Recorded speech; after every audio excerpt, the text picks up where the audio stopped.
Wholeness, family. This is your boy Dynamo Jakk, and I am coming at you live and direct from the great state of Arizona, baby.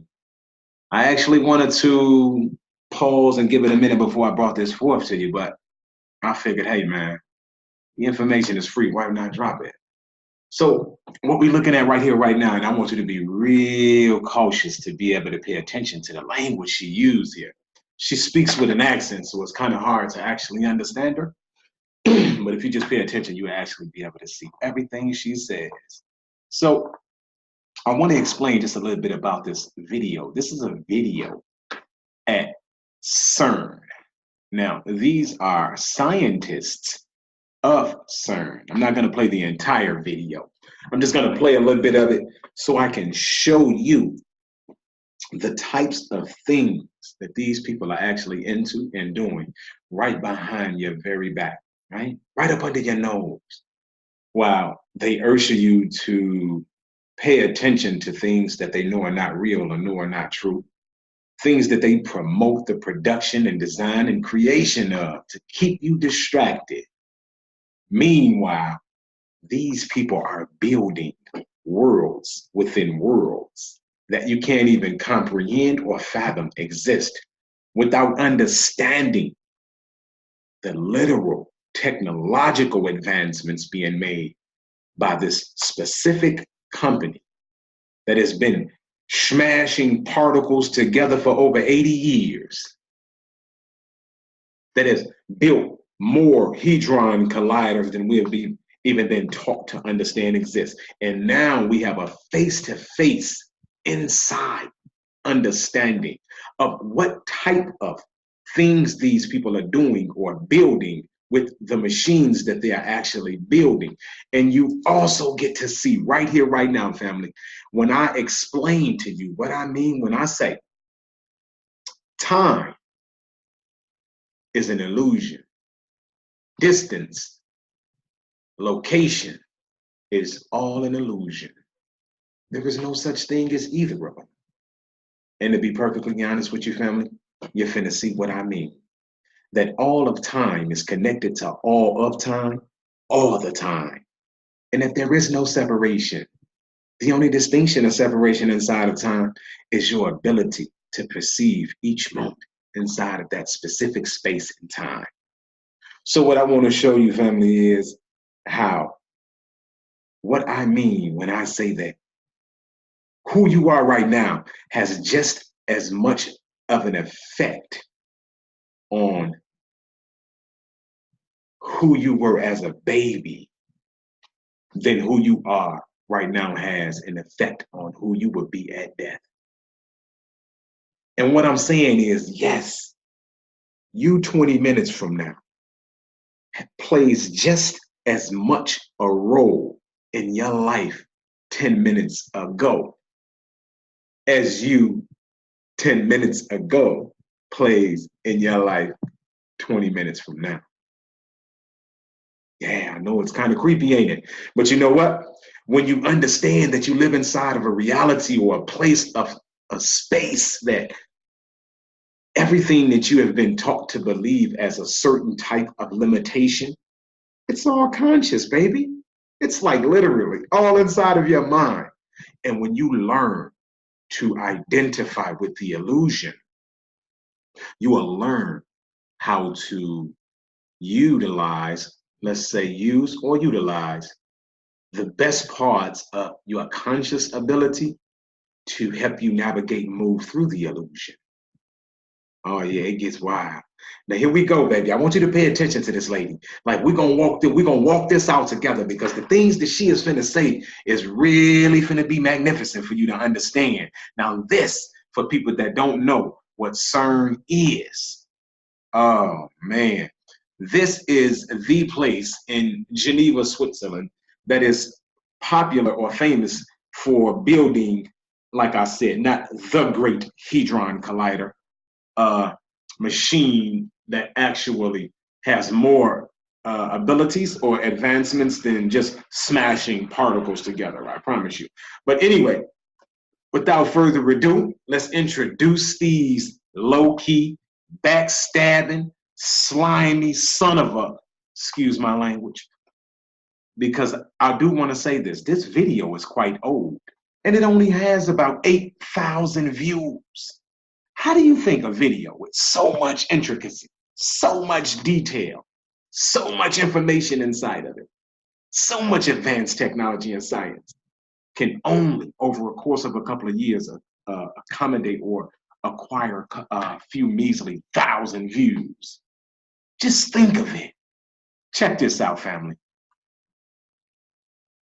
To develop a digital book that translates physicists' understanding of time and space to both its story and navigation system. For example, a book that is in perpetual expansion. We begin from a little room, then other rooms and characters appear, etc. It could be also a book that contains no pages, but another form of basic structure. So, what would be the elementary element of a book? The page, the word, the letter, the ink, or maybe the sounds, or even the meaning, the ideas. It could also be a story where sometimes you can follow an event lasting 1 second, then an event lasting 1,000 years, and where you can zoom in and out of space and time. Once upon a time, there was a princess. Then she dies. You can follow during several paragraphs the water in a glass warmed by the sun. Then in one line, an entire dynasty has gone extinct. So the residency was about meeting people, speaking and exploring the experiences. At the beginning, I thought it would have been difficult to come to Cern for nearly 3 months without producing anything from what I was learning. Fortunately, I was asked to run a blog, so it's here, cps@cern.adavist.com. So I was able to react to some of the inputs there. And soon came the idea of doing something at Cern. First, to have an exchange and propose something of my own to them. And secondly, to have a longer discussion with scientists as a brainstorming around a precise subject. That's why a writing workshop came to my mind, to pick up impressions, ideas, and space-time representations from the scientists. And I also... Family, what you got to understand is, man, this lady, you can listen to her communicate until she's very... Now, I am going to sit here, I'm going to make sure that this video gets us right to where we want to go, because I never have issues with any of my connections or electronics until it's time for me to actually do what I do. So here we go. I want you to pay attention to this lady, family. I promise. Pay attention to what she says. You can tell that she's very smart, very intelligent. And even though people use advanced technology, or what you would consider as advanced technology, for a few of the most heinous things, you have to also be aware of the type of phenomena that stands behind the great minds of the scientists and the people that actually produce this stuff. Like, there is greatness still there. You just have to understand what can also be done with the things that you create. Here we go. I also wanted to propose my vision of writing, which is writing for a specific context and a specific device. You are not writing only text. There is also the reading experience. But what tool could I furnish? I then began to explore the Cern. The spaces there were like theaters for me. And then Clara Dambourlarius, who is here in the room also, she's a physicist working at Cern, she told me that the Google Streetcar spent time in Cern photographing the places. I began wondering what it would be like to tell stories or create visits in this space. I met Jean-Yves Lemeur to gain more input on the ingenious software that runs the Cern document server, and that interests me because all the grey literature of the Cern is there. He told me that there was an APA and also a lot of archive pictures of the Cern. So they could really be injected in Google Street View. I spoke also with Maximilien Brice, who took care of the Google Car team in Cern. and explained to me how they did it and how the project developed further. A similar tool has been included in the GIS portal, which is the Cern internal cartographic system. So it's here. But the more usage, I don't know if y'all knew what that symbol was, or where that actual symbol is also replicated at, what it represents, also the sundial, etc. But we'll get more into what that specific geometry is, what it represents. But pay attention to what this woman is saying now. She said portals. She might got an accent, portos. But hey, man, I know what she's saying. You listen, because she's telling you some magnificent stuff. able tool in the short term was Google Street View, because it has an API ready, and also the public can see it, while the GIS is restricted to people inside Cern. Whoa, I want you to see this now. Listen at this. Right? Number one, past building blocks of the future. Pay attention to these words, man. See, sometimes we get caught up inside of the moment to where we miss the intricacy or the detail inside of the design of what's being put together and presented to us. And then this is what we get. Visitors from the future, street view game, timelines in space. Now listen, this wouldn't mean much if I was saying that these were some high school students or some college students somewhere, just meddling with some backdoor geometry or some backdoor type of technology. But what I'm saying is these are scientists at CERN. CERN. Yeah, I said that again. Check this out. So the workshop, it was called Thinking Alice. So I'm more accustomed to longer workshops, but here the 2 times 3 hours duration that I wanted to propose was too much commitment, so we reduced this to 2 hours. There were 12 participants, and they worked in 3-people teams.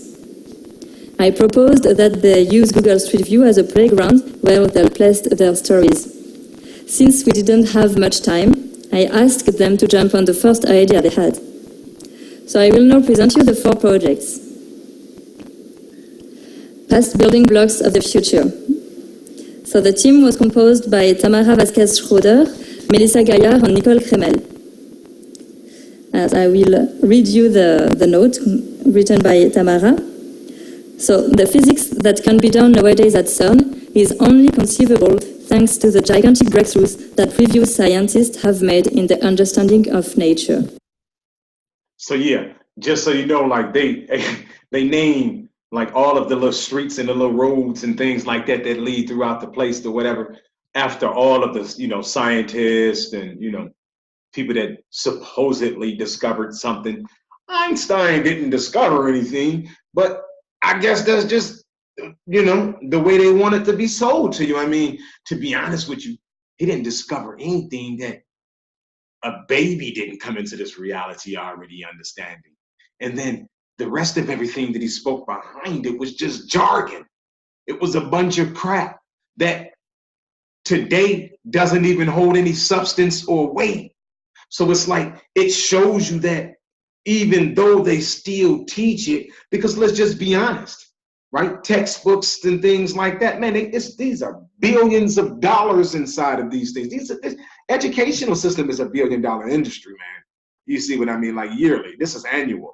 So you got to understand the type of money that it would take for them to go back and rewrite all of their educational systems and their books and redevise and design the technology. And so they just figure, hey, man, listen, let's just milk them for as much as we can, as long as we can. And hey, whatever, it's one by one, suddenly you see people start to incorporate more advanced information pertaining to, things like the bioneurology and, it's, oh my God, it's just so many different things that, because whether you know it or not, man, it's a lot of doctors and scientists that's out there. And I don't want to get too far away from this because I get to stretching this out without allowing you to keep connecting these dots. Because a lot of people that's going to see this ain't going to be able to continue connecting dots if you keep their attention too long away from something. So, like, listen to this lady again, family. I love y'all. CERN celebrates the work from our predecessors, naming various streets inside of CERN after scientists that have left their impact in the history of particle physics. So, for example, here we are in the street named Polly, so it's here. With this project based on Google Maps, the virtual visitor is graded from entrance B to restaurant 1, meeting the outstanding personalities from the past that are remembered by the street names, from different times and different places, all related to particle physics as in a multi-dimensional puzzle. So hi there, I'm Wolfgang Polly. I postulated the existence of the neutrino. Neutrino goes through the Atlas detector without being seen. So there is several personalities like this. Oops, where did I go? And etc., etc. So another project.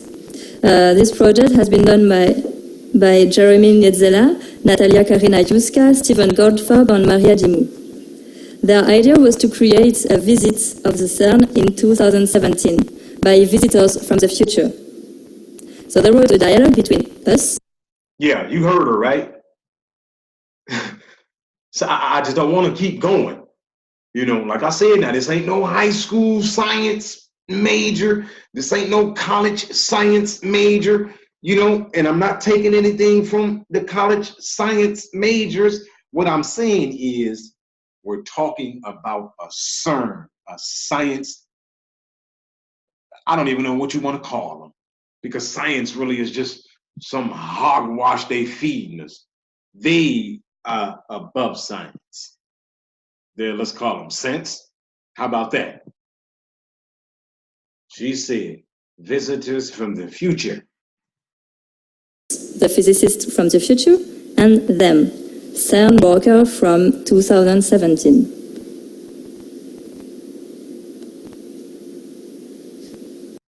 Listen, family, this right here. Zoom in on this conversation right here. Just zoom in. So, for example, welcome to CERN. Are you here for a visit? Well, we've been here already. What year are we in? 2017. What kind of question is this? Is CERN a particle physics lab still? Yes, what did you expect? Well, we finished with particle physics around 2165. What do you mean by that?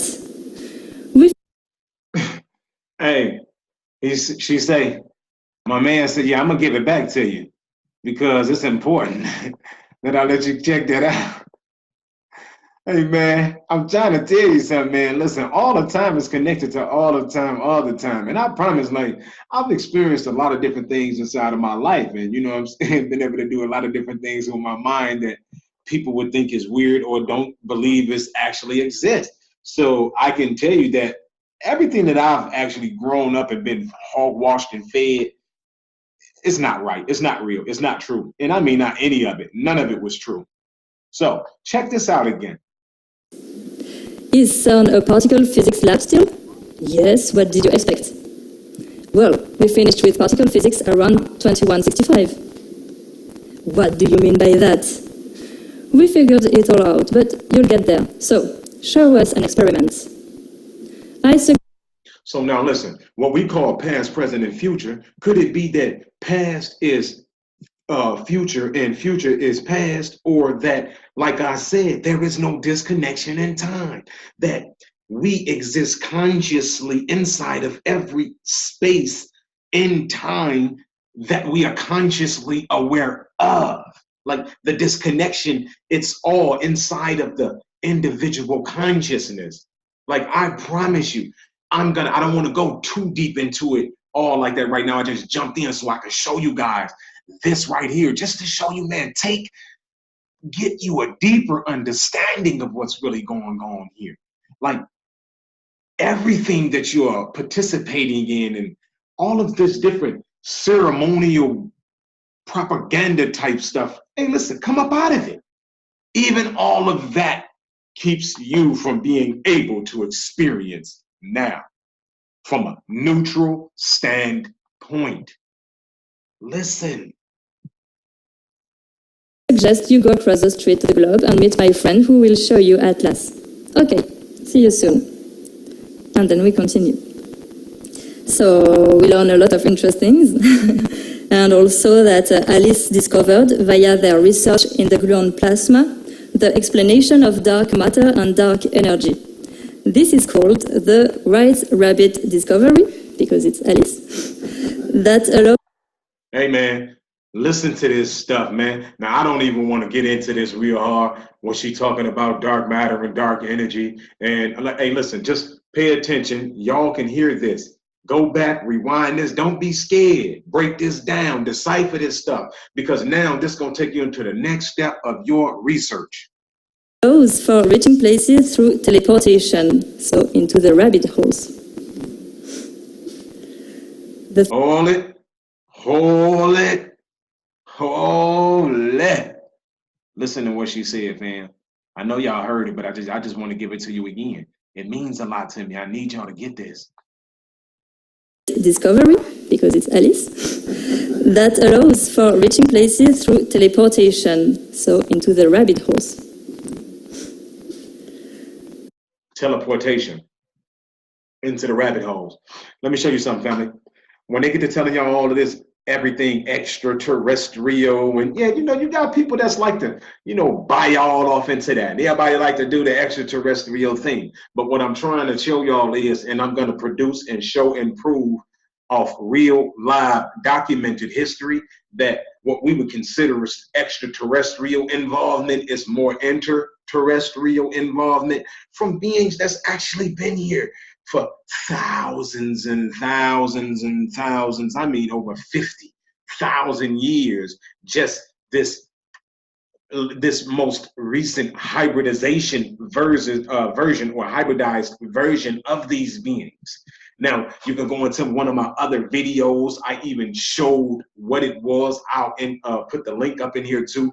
These different beings. You see what I mean? Like, there's a whole lot, and I promise, I just want you to understand. Like, so now when she was saying going down the rabbit hole and all of this, man, just imagine the planet.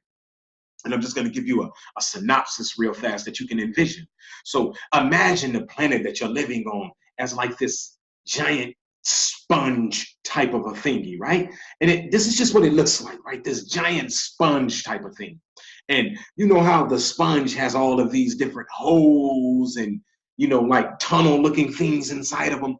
So now imagine each of these different tunnels as like time capsules, portals, time portals, right? Like all of them are different sizes, and the different sizes of those different portals or time capsules, imagine them as being actually like connections into different pathways on some other sides of the planet that would get you there instantaneously, or in actuality, some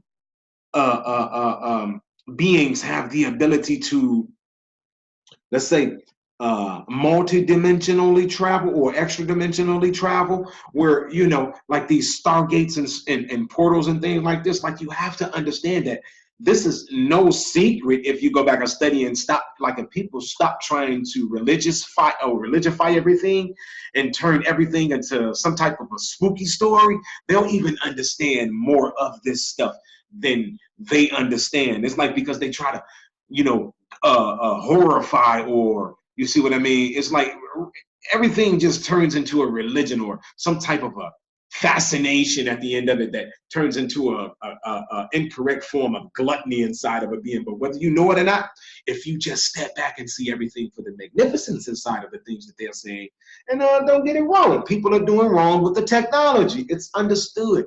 But if you understood how smart you actually are too, you can be, instead of sitting at home being beat up by your electronics, not knowing it, you can be designing things that, man, replacing your electronics, man. Teach your children how to build a computer or make a telephone or make your own TV. And you don't need these people's stuff. But here we go, baby. Let's get back into it. I just want y'all to see it. Once again, family, I love y'all. You tuned in real nice and decent. I don't want you to, get bored on me. So I'm going to give y'all this hardcore information. The third project has been done by Heather Gray, Kitty Lay, and Anna Short. So I will show you a video demo they have done. So they said, our final idea was to collect pieces around CERN, which lead us to a physics theme. The idea behind it is to have an interactive and entertaining approach to capture interest. To do that, we collected our ideas together and added maps with clues on these places. So we see all the places, the globe, the coffee, the biggest detector, so Atlas, the bubble chamber, and etc. So it's like a treasure hunting game. And the fourth and last project is like timelines mapped in space. It's named Early Days, no, the Early Years. So this team is represented by Maria Alondes Pradillo, Gavin Salam, and Yuri Tanaka.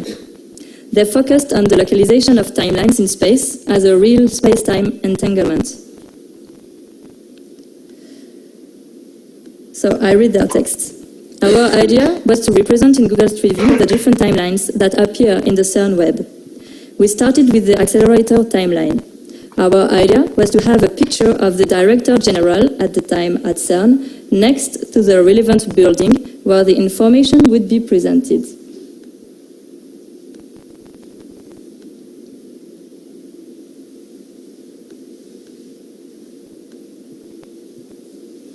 It may be a direct answer to a question I asked at the beginning. How can we build a map by integrating the notion of time? So it was a very short but interesting workshop, and I'm glad. How can we build a map by the integration of time? Hey, listen, man. Like, hey, look, because a lot of this stuff, man, a lot of people that just be listening to it, and you have to re-listen to it a few times before you actually understand some more of the stuff that they be saying. It's like it's hard for people to catch everything that's being said the first go round. So that's the reason I just want to stop, pause, and assure to you, like, hey, listen, man, these people are drawing out for you a way for inside of your own consciousness.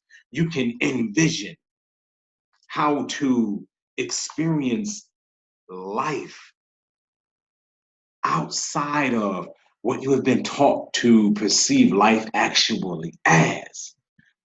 Everything that you experience is a collection of, or everything that you are, let me say it this way, everything that you are is a collection of all your experiences, everything that you have ever been through, everything that you think, everything that you believe in, everything that you have ever experienced, maybe in this lifetime, your last lifetime, you see what I mean? And because time is not linear, right? It's not actually linear. That's just something that they sold us. Right? Polarization or polarity. But if you actually understood that, then you'd be able to manifest and project yourself into spaces that you actually create inside of your mind first. Because when you're designing a reality, whether you know it or not, people, we want so many things and we wonder why it takes so long for that thing to come. Because family, you don't want just a specific thing. A thing cannot exist independently from the totality or the wholeness of everything else. So what you're trying to do is manifest a moment, an entire moment, a complete moment. And inside of that complete moment, it is made up of things, stuff, right? So that stuff that you are making up your external reality out of really exists on the internal structure of your mind. Because let's be aware that your mind does not exist inside of the brain. The brain and everything else exists inside of the mind. So let's go, baby. Glad to have received positive feedbacks from the participants. For the moment, what we have done is really embryoning, but I am sure we can create a much more developed tool in Google Street View for outreach, but also for real poetry and stories in it. To finish, and at the same time continue with this idea of opening spaces like accordions and conduct research on various media that could... Did that lady just say opening spaces? I don't know. Hey, listen, man. Hey, look, don't call me the crazy one. And I'm going to keep cutting it off, too, because this is my daddy, yeah. Right? But because family, you got to see it. You got to check it out. Like, I experience a lot already. I know a lot already. But for the people that don't, oh my God, you would never be able to understand. Like, I explained that I have a picture that I got for free from somebody. And I didn't understand the uniqueness of this picture until one day inside of a meditation, I projected into it. And I didn't know where I was until I sat there long enough to realize that this is the picture on my wall. It's a portal. Hey, man, listen, call me stupid or foolish, or call me a lie if you want to. But can't call this woman a lie with the shit she presenting and showing and proving. So now, if you're not going to call her a lie, then man, listen, just trust me. Take my word for it. I ain't got no reason to lie to you about anything, because I can show you how you can do most of these things yourself too. Just unweave your webs. Watch this. Could possibly tell stories. I was very interested in the system of writing equations. Indeed, they are not read linearly, so I will therefore continue to study how they are structured, like a media, and perhaps to be inspired for other forms of narrative structures. So I even found a Choose Your Own Listen books around algebra by chance in the Cern library. It's from 1960s, and it's really like a Choose Your Own adventure book. You may see it after. Like, do you understand? Like, she's just really showing you that in order to actually even be able to understand some of the things she's showing you or explaining to you, or to be able to do them, do you know how open your imagination must still be? Like, you have to have a real, I'm talking about a vast imagination. You have to literally believe that all these things still exist. Like, for me, for instance, man, I never let life or the reality break my imagination, man, because I've always been in experiences where, I had to live really with my imagination. So, oh my God, but just pay attention to what she's showing you is like the book where, there's, man, the information has always been around. We just pay attention to all the wrong things. We take everything at face value for the purpose or the sake of entertainment, just for the sake of actually experiencing it in an entertaining form or sense. But it gets deeper than that, man.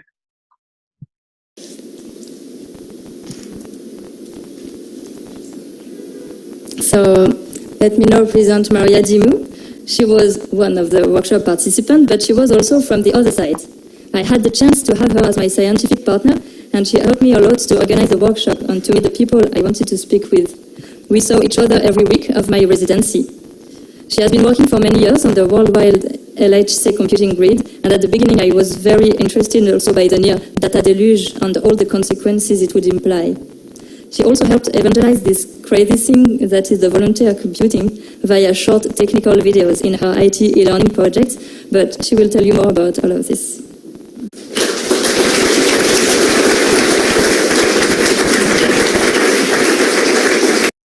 Now, I'm pretty sure all of this right here, as far as them having, you see like the letters being in black where it says arts, and then this right here is light grayish, and then that's not even it's not for nothing.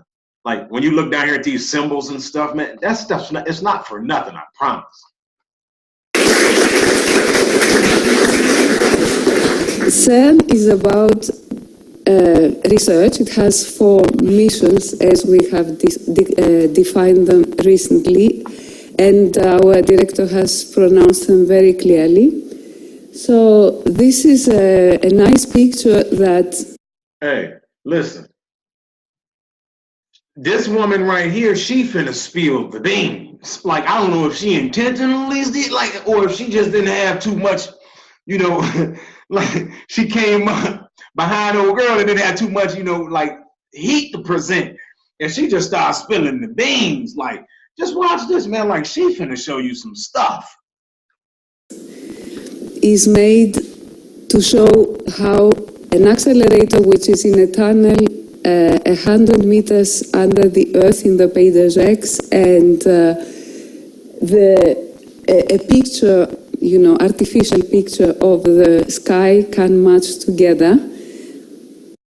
Hey, man.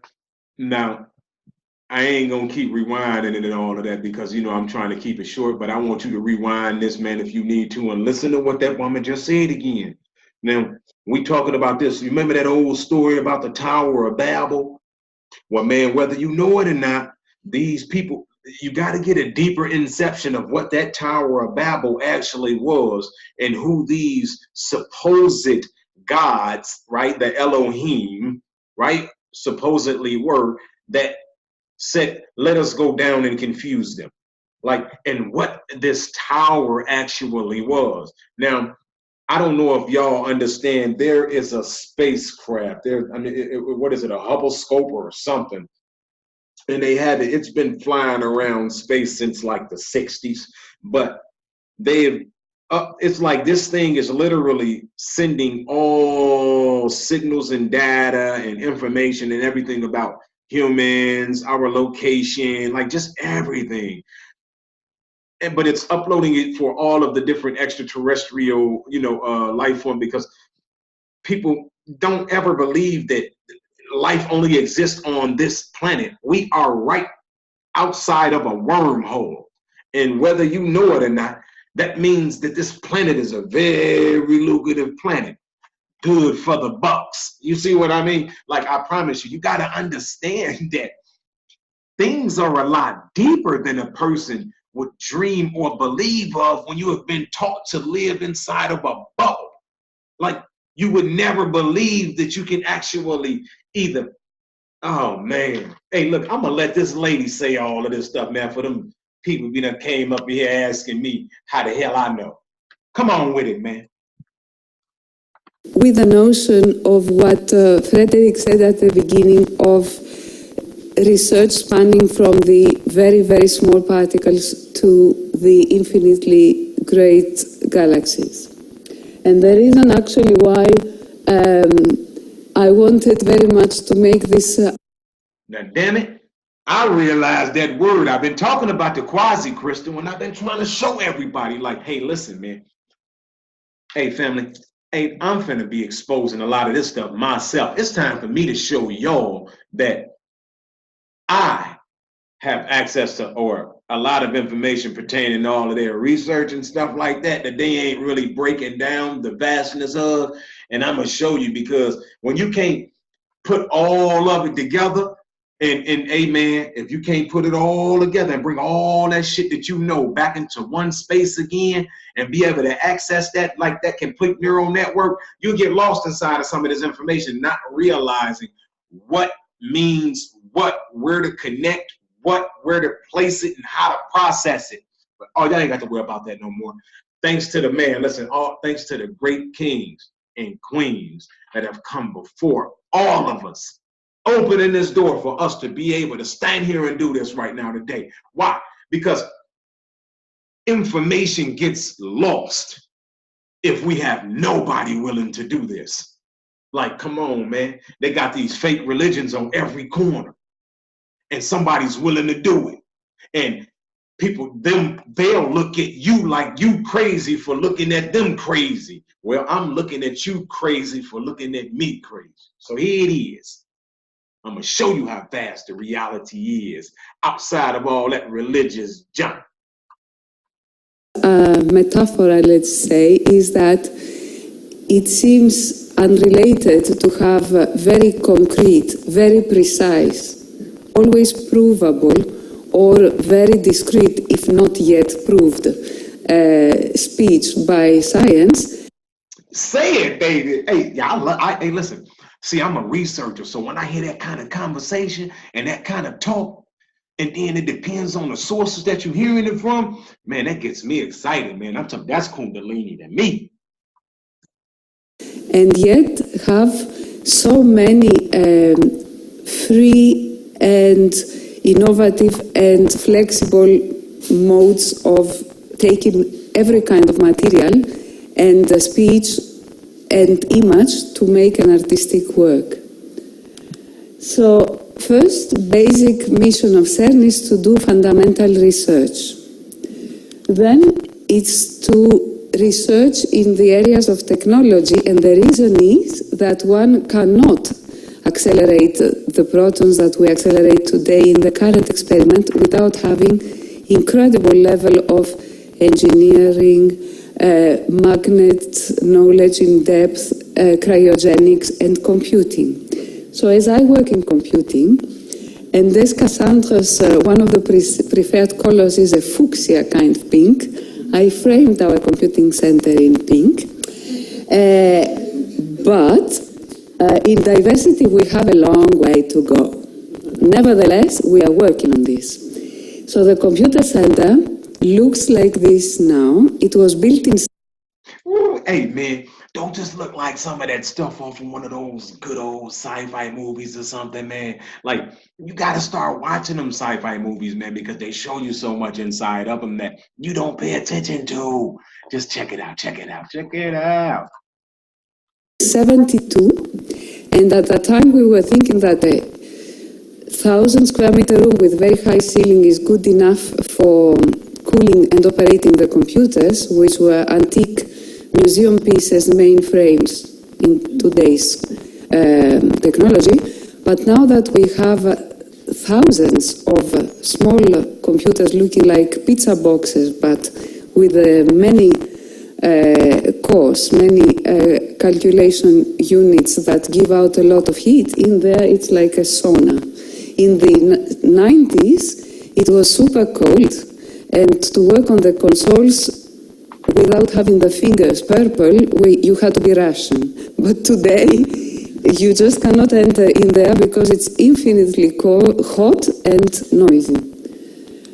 So, third mission of CERN is collaboration, and this is probably one of the most rewarding things about working there, because you can find Nobel Prizes that are always available. You have a question, you just... Cassandra wanted to discover something or know something in depth. We could find the person, he was or she always delighted to talk, I'm sure, and she mentioned it. See, that's how we is over here at Secret Energy, man. Like, I don't care what the subject is, man, as long as it's some relevant, like, I don't care what it is, man. I'm serious. We got somebody for you that know the depth of that information. They ain't doing nothing slick, I promise. So this is a picture of great enthusiasm. What happened in this case? We had the le faisceau, we had the beam aligned correctly. So you can see there very carefully how delighted people are. You can also count the number of women on the picture, but passons. And about collaboration, I really have a second slide because I'm so enthusiastic about it. Look at this picture of the planet. With the exception of very few African countries, Greenland and I don't know, what is it, Indonesia? I'm not sure about my geography, despite the Google Earth view that we did in depth. Everybody in the planet participates. The member states are the deep blue, but the observers are the light blue. You hearing this, man? Everybody participates. The member states are the dark blue, the observers are the light blue, and now watch who the red and the regular other old and north. Hey, listen, these people, everybody's participating, whether you want to or not. And you had, in the Cold War era, you had collaboration despite the Cold War, where Americans and Russians were sitting in the same meeting and discussing their experiment. It's just, this is kind of miracle. Hey, and I'm gonna bring, matter of fact, my next video, man, y'all link in with me because I'm gonna also present you to some oh my God, I'm gonna present you to some awesome mind control technology that the United States government has literally ownership of. Like, just stay tuned. And the last mission of CERN is about education, and this is what gives all this youth and innovation and the students who come and work with us, and the new ideas they bring and the new things they take back about not only what physics is at CERN and what computing is at CERN and what engineering is at CERN, but also about how people can work together and have totally different cultures nevertheless. So see how it's a it's a diversity of races up in there, man. You probably ain't got people up in there right now fighting, talking about some, I'm like, these black, get away from me. Nah, they up in there trying to get something done, man. You see what I mean? And she ain't lying to you. They build innovation and inspiration to where those people, even though they're blindly participating in something that could lead to a more devastating event or a more catastrophic event to the planet, they're still just as motivated as anything else, man. I promise that they have learned to put their differences aside because they're trying to actually get somewhere. They think they're probably trying to move up the ladder. They're trying to earn some stripes. Like, just pay attention to the game, man. You know, it's the same at all different scales and levels of reality, baby. CERN, because it's so international, because it's all over the world, had from the beginning the need for intense networking. So when I came to CERN at the end of the 80s, we had a lot of network protocols, and there was a kind of protocols war, because at that time there were standardization bodies that were close to the governments, to the PTTs, to telecommunications authorities that wanted to impose protocols of establishing networks between research institutes, but also every industrial computer company had their own network. So I worked on software that was trying to convert from one protocol to the other the packets so that we could communicate, because my application of which I was responsible for was the email. And at that time, every such protocol had a different email format.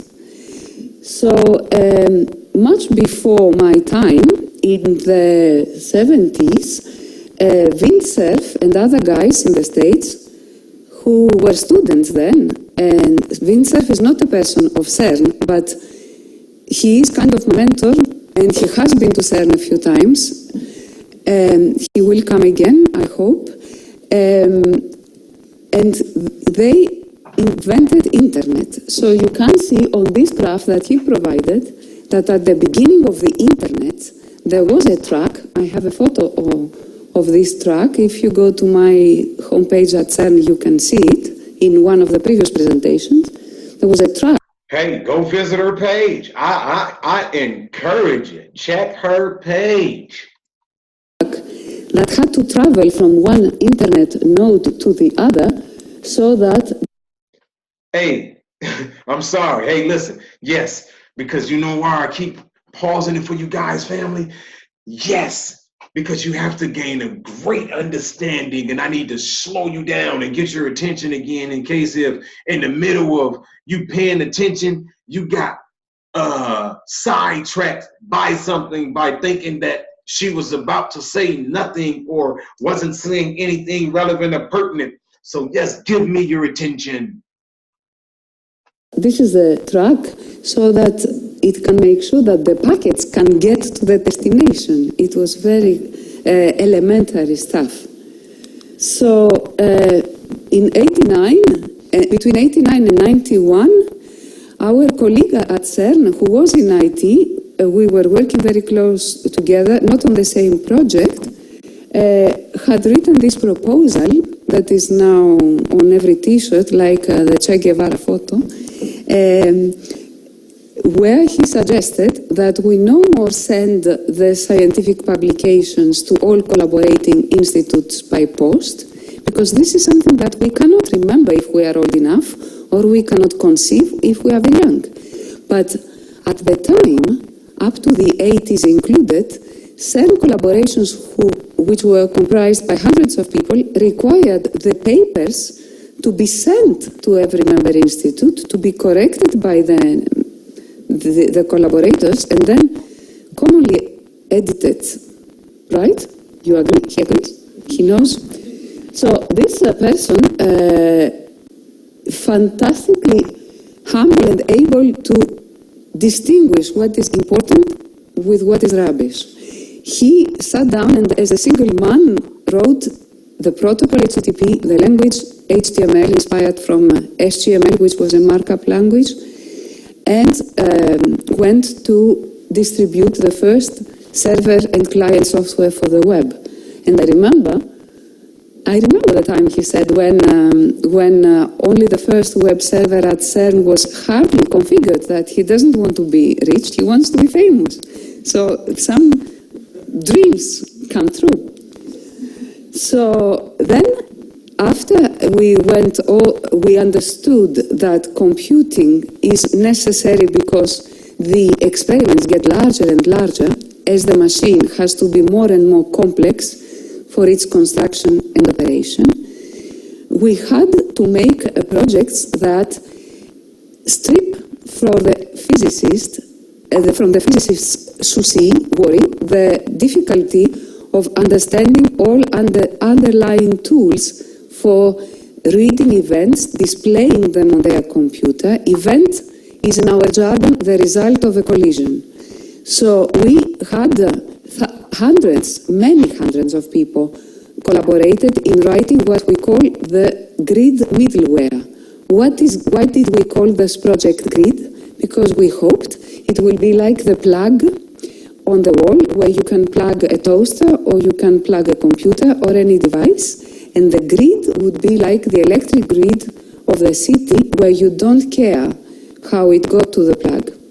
So we are not as plug and play, because it's a complex kind of middleware, a complex layer, but still what happens is true that there are hundreds of collaborating institutes and universities. They are in a hierarchy depending on how much they can contribute in terms of computer center availability and complexity, and you have at any moment... Hey, would nobody be trying to donate, participate, accolade, or anything else if they knew what the heck the people was really up to? Like if the people weren't so good at telling you some fictitious story about what they're actually really doing, because they know that for the most part, people don't even understand the type of language they're going to be speaking. So it's, for the most part, nobody's going to, question it. And they have a tight enough grip on everything as far as the media and all of that to be able to, keep all of the questions to a hush. Many hundreds of thousands of jobs, of programs run simultaneously in the world thanks to this grid software. So that story of the internet, the web, and the grid was just to explain that somebody who is recycled like me from a physicist into an IT person does not do IT in the way that an IBM IT person does it. I mentioned IBM because I worked there right after university. So there are experiments and there are challenges for the people in CERN experiments and IT that are very complicated. For example, with RAN2, now that we start again taking data real soon now, we expect to have 40 billion bytes per year. And I was looking for an analogy from other aspects of our life. All the written works that mankind ever published from the beginning of written works existing is a bit more than this. So there are also all these aspects that Cassandra mentioned. the data preservation. What do we do with data that we knew how to handle in the 80s, and now the computers, the tapes, the disks, the programs, the programming languages no more exist? Documentation, digital libraries, software we develop for other projects to put their data on, and all of the aspects of education, which are one of our 4 missions and which are very dear to my heart, hence interest very much in the Arts at Cern project, responsibility in academic training and in e-learning. So why from the beginning of this project, as Monica said, 2011, I was very, very interested in being involved and participating at the times that I could be useful. Because I really believe that art makes life worth living. Because via art, I think we can discover beauty. Whereas science makes us live free. Because only with science and applying logic and requiring proof, we can be free from swallowing any rubbish propaganda that can be thrown at us.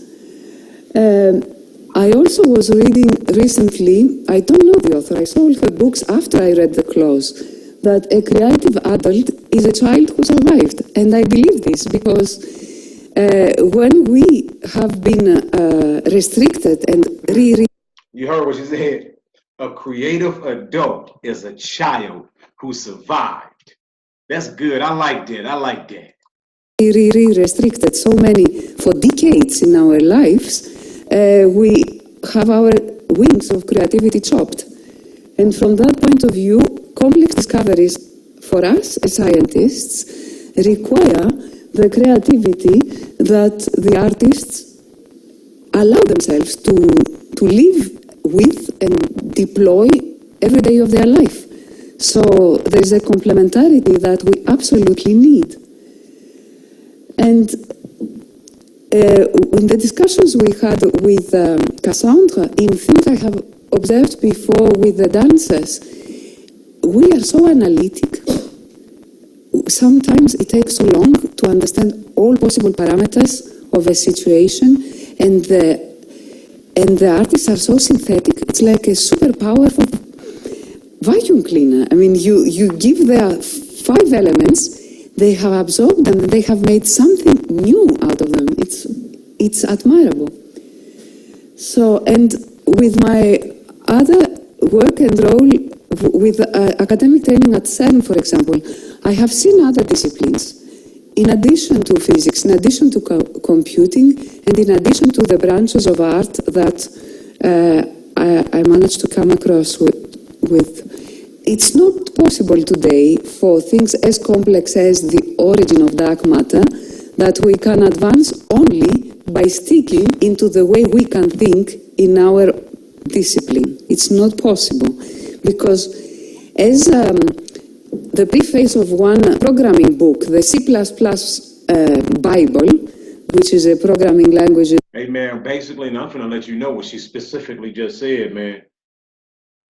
If we don't let go of the way that we think, the way that we exist, the way that we live, the way that we function and interface and interact with reality, then we will not, because we cannot exist inside of a moving computing space of dark matter or dark energy, right?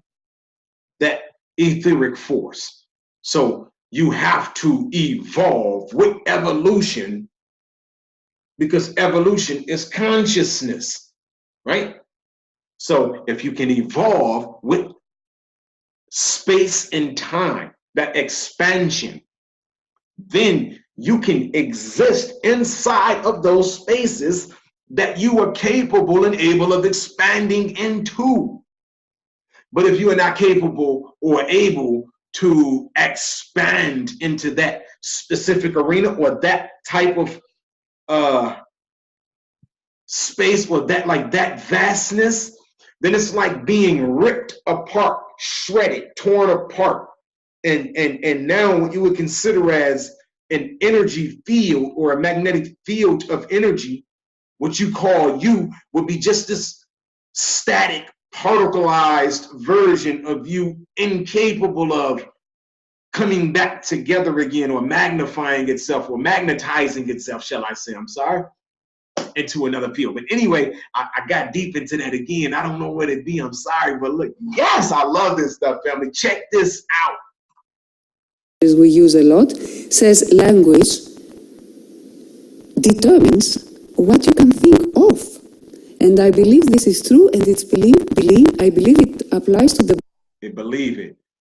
Language literally controls even the amount, or what, like it controls everything that your entire imagination is made of, because it is the prison that restricts your ability to understand anything that exists outside of the specifications of what it holds. And we don't have a lot of words.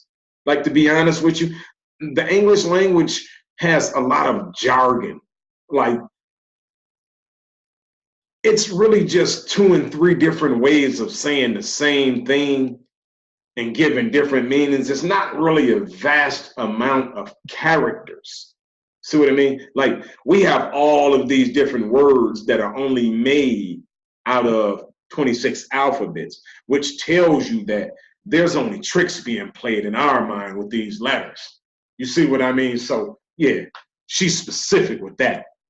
Branch of every profession. We can think of several alternatives if we know physics very well, but we need these other points of view to advance in unknown areas. And as a proof of that, I'm not going to quote Paul Klee because Freddie already did it. But I didn't send him the slides, nor did he send me his speech. So you see that we all agree there. The story of the beauty is in the eye of the beholder is what I want to show you next. You will have the possibility to look at Cassandra's blog offline. It was mentioned here twice already. But I just want to show you some of the pictures here so that you can see how we at Cern were always saying, well, c'est moche, mais on s'y est habitué, sort of patience, whereas... Listen at this, listen at this, listen at this. Cassandra came at Christmas and took some photos, and you look at them and you are ému, you are sort of moved, because they contain worlds within the simple photographed. Pause. Now I know y'all didn't even just hear that, did you? Some of y'all thought she said words, huh? Because you see those little letters right there inside of there? Made you think she said they contain words inside of the photographs. I don't know how to talk like that, but man, listen to this. What she said was they contain worlds inside of those simple photographs. Worlds. Item. You can see things that are there from reflection in the grass. You can see a ladder that goes to heaven, and you are you are sort of moved because they contain worlds within the simple photographed item. You can see things. Now listen, I don't know if you can see this right here, family. I don't know if you actually can envision all this. Now I know, you know, we looking at the background of this shot right here, and you actually start to believe maybe some people that are not as good or intricate with detail as a lot of other people will start to not realize where all of this is being casted from, because it's actually not a replication of these buildings actually. And if you look at this specifically right here, how many of these do you see? All of this, like the way it's shaped sideways, it's like it's dimensional. It has like an XYZ axis to it, but it's more like a holographic version of a world within a world. And it reminds me of that movie, like, remember that movie that Martin Lawrence played in, The Black Knight or something like that, where he fell under this bridge into the water and boom, popped up in a world somewhere. Like I promise you, it reminds me of that right there, man. And then we're also like, oh yeah, it's a lot. It's a lot. I ain't even gonna go too far into it. I want you to get some scientific version of everything, because then you'll understand why when I give you my explanation of most of these things, I'm actually able to discern when they're bullshitting and when they're not. Things that are there from reflection in the grass, you can see a ladder that goes to heaven, and it's sort of like, for me, it was a... Listen at that woman, man. Inside of it, the world inside of the photograph, you can see all of this ladder that goes or extends into heaven. Now you got to know that, come on now, I know we got a lot of people that don't understand how to place a more metaphysical principle behind the terms and language, but for right now, everybody gets to enjoy the luxury of this language and terminology of it. And for the metaphysical people, hey, use your discernment, baby. Like a picture that shows the devotion of most people who work there. Of course, it's like every other workplace in the earth. There are all kinds of people, but there is such a majority of devotion to the projects that it's sort of sublimination de l'environnement. So you can see several of them where you have the impression that it's like the end of the world. So just pay attention to what this woman's saying right here, man, because see, I got hip to this, man. Somebody, like shared this with me. So you think about it, man, this is like a 2017 video, 8,000 views. That means that 9 out of 10, most of those views came from people that's like me introducing this video to other people. This video is going under the radar by most mainstream people because what? What are you people looking for? You see what I'm saying? So now if you pay attention to this image right here, and you see this, right here, and this bridge here, and this building over here, I'm seeing, and now, hey, listen, that sky right there, oh my God, like y'all finna see a showdown take place in the near future with all of these chemtrails being sprayed like that in that sky. I've been saying for a few years now that I wouldn't be surprised if these people don't surprise everybody with making a Jesus Christ come walking across that sky or flying across that sky. Now, it won't be real. It'll be a holographic version of it all, but most people won't be able to actually discern that. Like a lot of people can't even discern that damn moon is not real out there. It's just a holographic projection. Like, see, this is what I mean, that the conversation will get too deep to stay relevant. But I'm believing that these two buildings like this right here, they're representing two worlds, the ending and the beginning of two different spaces and time. And this is the bridge that she's speaking of. We know it, and there is one item left there, almost hanging in the air.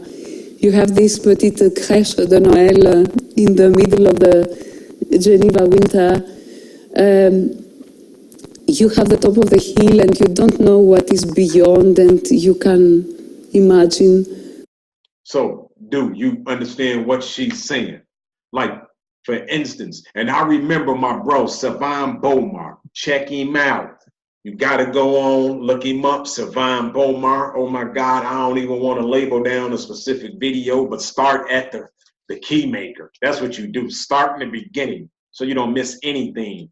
Secret energy. Yes, look it up. But it was explaining too, based on a lot of experiences he's had and research and, direct firsthand contact with people that has also had experiences with other people as well. Like, it's just, you got to understand that we're experiencing these things that you think are magical or sublime or just not reality. But what she's explaining is walking over this bridge and boom, a whole nother world, right? There's a portal or some type of a Stargate or something present that you go into a whole nother world there, brother. Like, pay attention to what they're showing you. They just ain't showing it to you. They're showing it to each other and to their highest investors. Several things. This one reminded me a lot of Peter Doyle, an artist that was exposed in the Beyeler in Basel last year. So I work at Cern so many years. I never noticed all these things are so beautiful. And this is the last one, which was also when the lab was closed, and 2016 was. Now, a lot of y'all know, a lot of people know what happened around there. Now, you look at this. This looks like a nuclear type of a blast, type of a snowy thingy. Like, this is not real. Like, look at this crap. But whether you know it or not, zoom in on that date. I ain't got no zoom in. But if you zoom in on that date right there, 2016, right there in that window right there, showing you something that was major, something actually took place in 2016. Now, 2 + 1 is 3, + 6 is 9.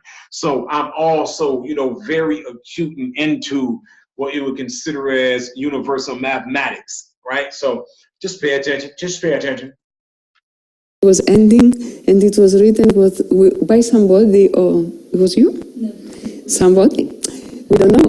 On the window, I think you can see how an artist can bring out beauty of the things we see and we just don't know. So,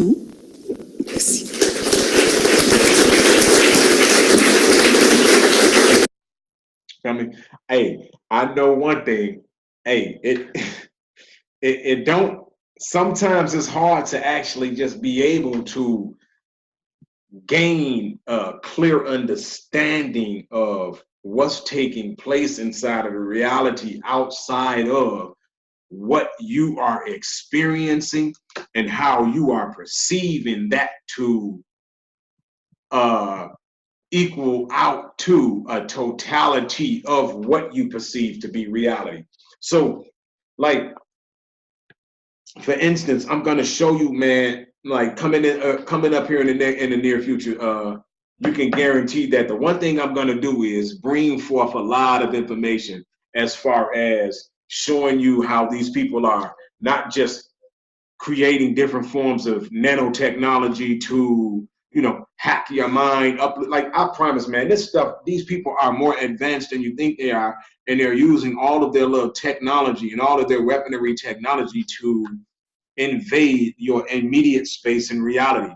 I'm going to show you how they actually can use your simple electronics around your house to interface with you through signals, extreme low frequencies, which are ELF waves, that can manipulate your energetic fields, create or manipulate thought patterns, or create different type of feelings, or you see what I mean? Like, basically what I'm trying to show you is that they can use this different type of technology that you paid for to send subaural blasts and shock waves and shit like that to you to attack your nervous system and communicate directly with your brain. So I'm bringing this information forward. I'm showing this stuff to you that these people have not hidden it. It's all out there in the raw. There's nothing stopping what I'm actually going to be able to present to you, because I am not stopping, family. And the reason that I'm showing you is just because as a collective whole, we'll be able to take back the original, I mean the original blueprint or design and layout of what we call the reality, which is consciousness, or the planet, which is consciousness, or you, which is consciousness. And consciousness, my beautiful people, is a place or a space that we create to evolve in. Once again, man, I love y'all. You kicking in with your boy Dynamo Jakk from the great state of Arizona, showing nothing but love. I'm out.